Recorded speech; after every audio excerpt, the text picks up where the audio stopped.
L'optimisation de l'espace, c'est quelque chose, je dirais, qui est relativement nouveau parce qu'avant, on a toujours un peu dans notre tradition nord-américaine, plus c'est grand, plus la maison est grande, il y a 2 garages, tout ça, c'était un peu valorisé.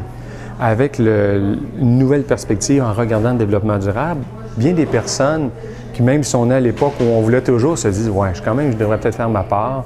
Est-ce qu'il n'y a pas moyen d'utiliser des espaces qui seraient plus intéressants là, et tout en étant plus petits. » Alors oui, il y a des gens qui sont sensibilisés à ça. Je ne dirais pas qu'encore, probablement pas la majorité, mais plusieurs le regardent. Et quand on travaille aussi pour des projets, on essaie d'aider les gens en ce sens qu'on va faire des scénarios. Par exemple, on va dire, écoutez, on en fait une plus compacte puis une plus grande. Puis regardez, peut-être que dans la compacte, on aura autant que dans la plus grande. Et souvent, les gens sont étonnés. En voulant dire, juste des fois en enlevant quelques éléments, des espaces dont vous n'avez presque pas besoin, on se retrouve à avoir l'espace dans lequel vous êtes. Parce qu'on dit, celui où vous êtes toujours, là, l'espace de vie, salle à manger. Lui, on peut même y donner du volume.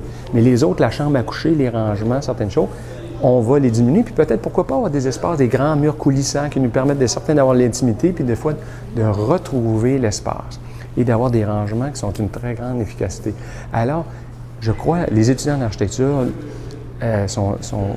comprennent ça et les gens qui sont sensibilisés déjà un peu à l'architecture sont curieux d'aller vers là. Alors, c'est pour ça qu'on les aide un peu en utilisant des scénarios plus compacts ou plus dilatés.